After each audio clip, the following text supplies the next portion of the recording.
Salam dostlar. Bugün biz sizler menен Bandicam programmasını установка кылганды үйрөнөбүz.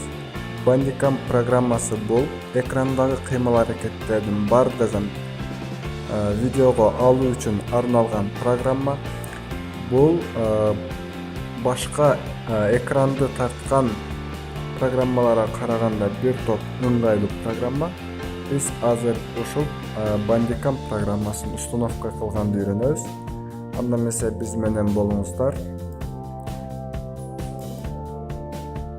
Алгач биздин установочный программаны жүктөп алабыз. Bandicam Screen Recorder exe деп турат. Эки жолу басабыз. Бул жерден дан тандайбыз. Каалаган тилибизди тандасак болот. Бизге керек болгон тил бул орус тили биздин учурда.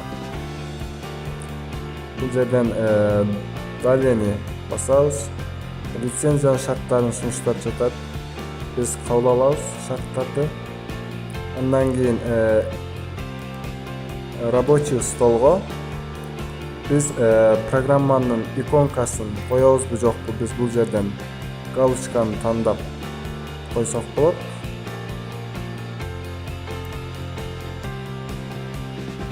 Андан кийин болсо далени басабыз. Остановить. Прогресс бүткүчөң biz күтүп турабыз.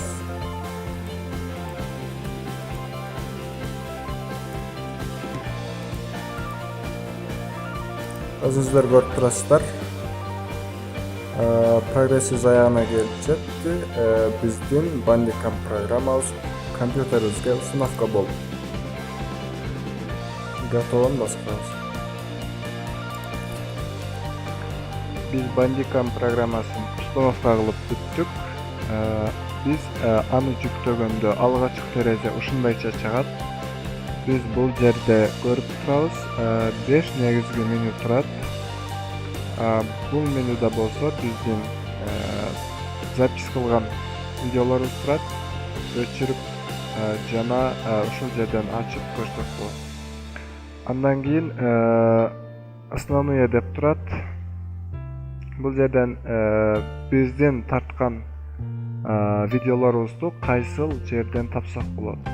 Ушул жерден жана кайсы жерге сакташыбыз керек. Ушул биз бул жерден жолун көргөзүп коебуз. Андан кийин видео бул жерде запистин конфигурациясы деп койсок болот. Конфигурациясы турат. Бул жерде галочкалар biz F12 клавишасын басканда программабыз башталат, тартып баштайт. Андан кийин Shift F12-ни басканда биздин видеобуз, тартып аткан видеобуз пауза болот. Бул жерде курсорду көргөзүп койсок болот, анан курсордун эффектисин көргөзүп койсок болот. Бул жактары биз үчүн кереги жок. Себеби булар сүрөткө байланышкандар. Анан бул жерде биз полный экранды тандаганыбыз өзүбүзгө жакшы. Эгер биз экрандын баарын тарткыбыз келсе, ал эми бул жерде биздин тартып аткан видеобузга үндү кошо жаздыргыбыз келсе, бул жерден микрофонду тандайбыз, бул жерге галочканы коебуз. Негизинен ушундай принципте иштейт. Дагы калгандарын кеңири түзүштө дагы карап көрсөк болот. Бүгүнкү карай турган маселелерибиз ушуну менен аяктайт. Көңүл бургандыгыңыздар үчүн чоң рахмат. Саламат болуңуздар.